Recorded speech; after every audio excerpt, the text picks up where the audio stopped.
Okay, so this is going to be the information session for the course on public space and the city. I'm the professor of the course, Mark Bruin. We do have one person who's attending this lecture in person, and so we may get some questions if people online are sort of wondering about that. The course is designed as a spring extension, which means that we add some travel time at the end of the spring semester. The travel time usually comes after senior graduation, a day or two after graduation we leave. And so there is that travel component to this course. And we'll sort of try to explain a little bit what the course is about and some of the important information you might need to know about the course. Course objectives, this is taken essentially from the draft syllabus. The purpose of the course is to provoke students to think more deeply about the role that public spaces play in constructing a sense of common identity. Students who take the course would learn about the historical forms of public space in the Western tradition and gain some knowledge about the theoretical work that has been done on why public spaces are important and the role that they play in promoting a healthy civic life. So there is both an historical component, and that really plays into some of the travel that we'll be doing at the end of the course. But also we're interested in theoretical arguments about why civic spaces are important to public life, and also whether we can think of better or worse spaces, right? That's an important thing to think about. If we think that potentially civic space can improve public life, how do we optimize civic space so that it can do that? And the final sort of thing that's important to me as a media scholar is how modern media change our experience of physical space as well in the city. So to get a little bit more about what we all mean by that, we're going to go through, and I want to look at a couple of spaces and explain how we might think through some of this. The first space here is the central space of Venice, which is one of the cities we plan on visiting. It's called St. Mark's Square. It's probably the most familiar image that you might get when you look at images of Venice. It's kind of the centerpiece of public life in Venice. And of course, it's famous for all these pigeons that you can feed and are quite friendly or even aggressive, depending on your attitude. But in addition to the square, you'll see in the distance there's also the cathedral, right? And then next to that, there's something called the Doge's Palace, right? So St. Mark's is interesting because it is the intersection of commercial, religious, and political life, right? And there are also other elements. There's a large clock tower there. So there's just a lot of things that are going on in the square that would bring people together, right? And again, sort of get them sort of thinking about themselves as, for example, citizens of Venice. Nowadays, it's mostly populated by tourists, which is another thing we would want to think about, sort of updating the idea. Venice is also interesting to me as a media scholar, right? Because an early version of modern media happens in Venice, which is sort of one of the earliest ideas of the newspaper, right? And the term that was often used for these were avvisi, and they were little scraps of paper that had little pieces of news written on them and were sold in the marketplace, right? So that's another reason why Venice is important to us and interesting to us, right? We want to think about how the introduction of print media then starts to change our experience of public space and civic space and our imagination in terms of how we think about ourselves. So that's St. Mark's Square. Here's a modern public space. I find it a really interesting space for a couple of reasons. It's called the High Line, and it's a space in New York City. One of the reasons why the High Line is interesting is because it's an example of taking a space that had been unused and turning it into something that people will want to visit. The High Line was actually some old train tracks that ran right through Manhattan. And they were all overgrown with weeds and kind of an eyesore. And then somebody realized that you could take those tracks and turn them into something that people would actually want to use. One of the nice things about the High Line is that because the tracks, of course, run all the way through the city, you can walk along the High Line and you never have to cross the street. Like you never have to wait for a light. It's just a full walk, over maybe, a quarter of Manhattan. And of course, you've got, on the top picture there, you've got people who are, street performers and that sort of thing. But it's also it's a way of imagining public space. And it's a good example of how public spaces can bring together different kinds of people, right? Different race, different classes, right? Different ages, all different ethnic groups, right? Everybody sort of meets on the High Line. On a summer day, it's a really nice place to visit.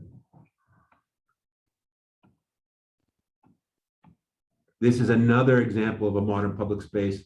And one of the reasons I introduce it here is because it was designed by an architect named Jan Gehl, G-E-H-L. And Gehl is one of the people we would read in the course. And he's really has a number of interesting things to tell us about how he thinks public spaces can work better than they have. And this is one of the spaces that he's designed. This again is another example from New York of turning what was almost a space, a garbage space, into a space that brings people together and creates, can be seen to create a sense of community. Governor's Island was an old, I think there were buildings related to some government work, secretive government work, that after they were no longer needed, that just fell into disuse. And somebody said, well, if there's an island, it's in the middle of New York, a lot of people would probably like to come visit it from the city. And so they turned it into a performing space, a space where people can come to have lunch, that sort of thing.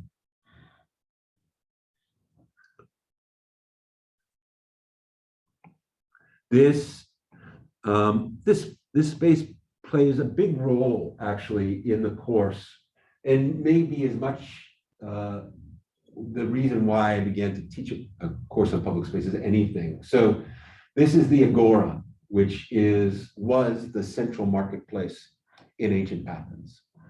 And you can see there, you've got, again, it's a multi-use space. There's a temple up here. There are some areas where there were theaters down here. It was also a space where on a daily basis, markets would be held.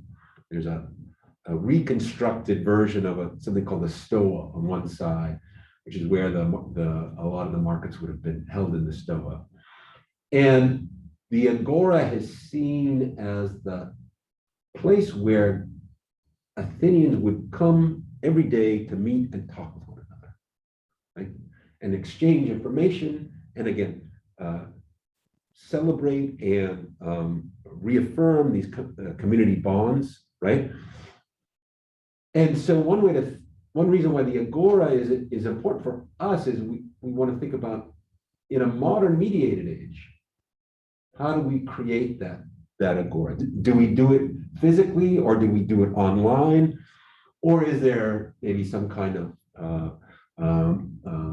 hybrid space that would be both mediated and physical that could serve a similar kind of function?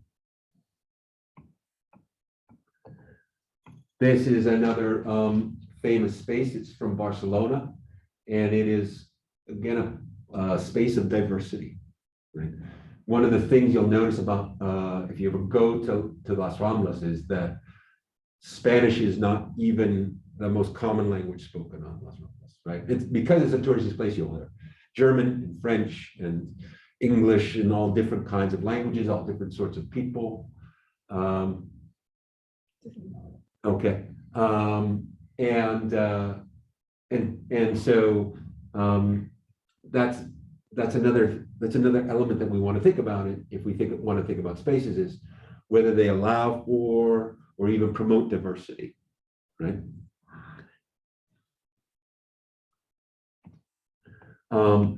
This is an example of how public art can be both a way to communicate a common identity and bring people together. Art is very important, obviously, in some of the European cities. Florence is famous for its public art. It's important also to think about the fact that these weren't just examples of public art, but they had a resonance for Florentines, right? They often referred to maybe a moment in history, either real or mythical, right? And so they referred back to the city itself.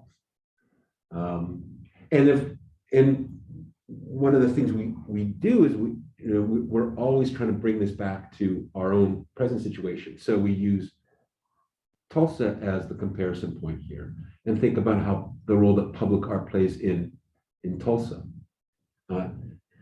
And here's a little, okay. We'll get back to it.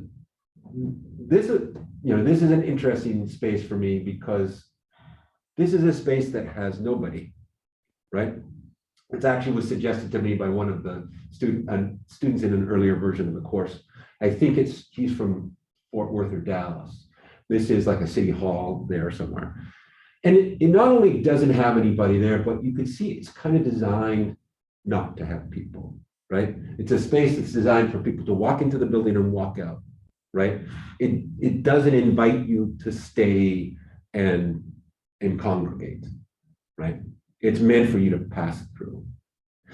And, I would argue that modern American cities have a lot of those kinds of spaces, right? And we want to sort of think through why that might be problematic, right? And what might the alternatives be? Okay, that's the other piece of public art. This is in Boston. And I think this is kind of a really, it's much different, of course, right? It's very abstract as opposed to the statues of Florence. But one of the reasons why I liked it is that, as strange as it may appear, it grew on the Bostonians, so much so that people would come out to this part of the city, which is a sort of a little green space on the edge of downtown, and they would have their lunch underneath the I guess you would call it a sculpture. I don't know what exactly you would call it, but underneath this sort of floating cloud, right? And so it does what public art should do, which is bring people together, right? Different people, strangers coming into a common space. And this, that's, okay. So this is Guthrie Green. I think we might have had a Guthrie Green plan. I duplicated this, but this is actually Guthrie Green, and this is a nice example of a space in Tulsa that is bringing people together. Again, a diverse group, and creating an opportunity for community that hadn't existed before that space. One of the places we try to visit is the Gathering Place, which is another sort of good example of that in Tulsa. And this is not the Gathering Place. I believe this is an area sort of at the intersection of Peoria in sixth. Yeah, yeah, yeah. But this is another sort of attempt to sort of create a public space in Tulsa. And then this is my example of a hybrid space, which is augmented reality, which sort of shows how you can exist both in the physical space, and then at the same time, the phone is giving you another sort of experience, which is a digital overlay onto the physical space. My example of this is a little more prosaic, but probably also a little more common when I go to a city often now. For example, a lot of cities will have, a map, right? And so I will use the map, I'll hold the map in my hand, my phone in my hand, and I'll be walking, sort of following where the phone is telling me to go, trying to avoid actual real people, of course, in the street while I'm using my phone. And that's another sort of example of a hybrid sort of space. But that is also a theme that we'll want to look at when we go through the course. Okay, so that's a bit of an explanation of the kinds of questions we would ask in the course. Do you have any questions yet? Do you have any? Okay, so this is more about sort of the basics of the course, how it would be run. So the classes would run from January to April, and then the estimated travel time right now would be May 8th to 18th. The plan is to go to Greece first and to Athens, and look at mostly the ancient spaces in Athens, although we might spend a little bit of time on maybe a day or two or an afternoon looking at the way that some of the modern spaces in Athens work. Then we would go from Athens, we would go to Italy. And again, the three different cities in the course are Tulsa in the present day, Athens in the ancient period, and then Venice in the Renaissance period. So we're comparing spaces and times as well. So Venice we're focusing on, Venice as a Renaissance city, but also, again, a little bit interested in the modern Venice, and particularly the way that tourism, it changes the experience of civic space. Attendance and participation are key factors in passing the course, right? And we're pretty strict about that.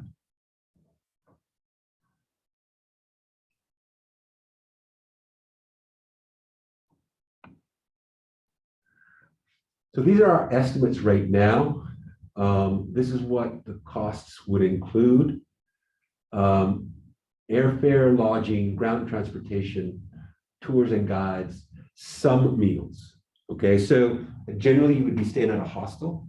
So you would have a breakfast would be included. The days that you arrive in the city, and I think the days that you leave, dinner would also be included. And then you would have to sort of find your own meals. Otherwise, we could give you some recommendations. The nice thing about these cities is that it's generally pretty easy to find a cheap meal if you want to. And some of our people who went on that last trip to Athens sort of fell in love with heroes. So it's a good, wholesome, and relatively inexpensive meal. So things that you need to do. First of all, start applying for your passport as soon as possible if you don't have one. And remember that things are backing up right now. So this is really something that needs to be done. The COVID is for sure necessary for Italy, I believe. And I can add, this is Laura Semenal, director of the CGE. COVID regulations are changing daily. We don't know how things are going to be in May when the course runs. So right now, to get prepared, you can take a Pfizer or Moderna vaccine. We believe that vaccines are going to be required for all the countries to go in and to come back to the US. Again, things are changing. So that's the one thing that you can do now to prepare. But I also include to check travel regulations between Greece and Italy and the US, because again, things are changing and we want to be prepared to all contingencies. So we have a good travel experience.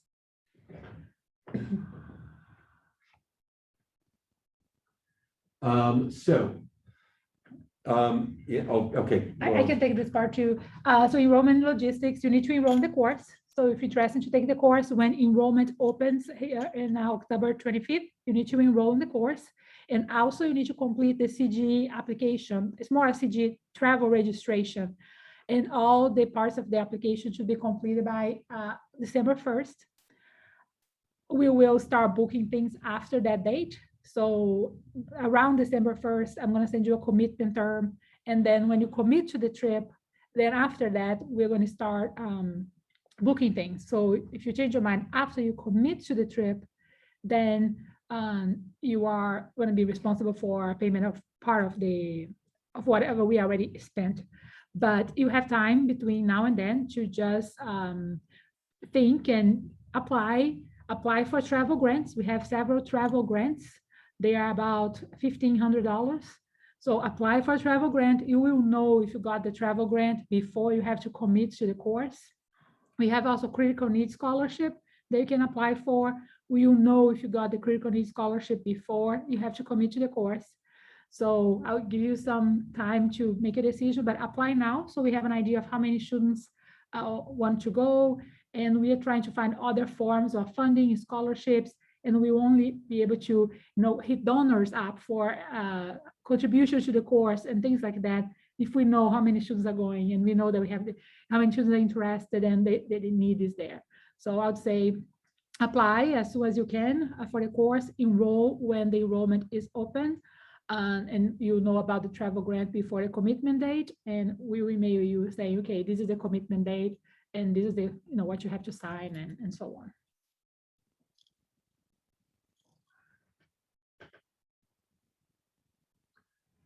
So these would be some of the examples of places that we would visit in Greece: the Agora, Tower of the Winds, Kerameikos, which is the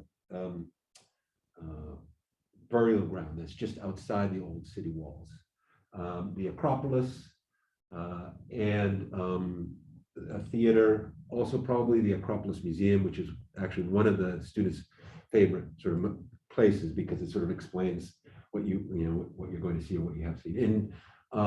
In Italy, we would visit, of course, St. Mark's Square, the Rialto Bridge. We would also want to maybe look at some of the museums and certainly what are called the campos, which were sort of the Venetian version of the piazza. And then in Tulsa, for example, probably maybe taking a visit to, again, the gathering place. We also last time went to the baseball stadium to sort of think about how sporting stadiums in places like the United States serve as public spaces. So these would be some examples, and maybe a visit to some examples of public art as well in Tulsa. Any questions? Yes. I have one question.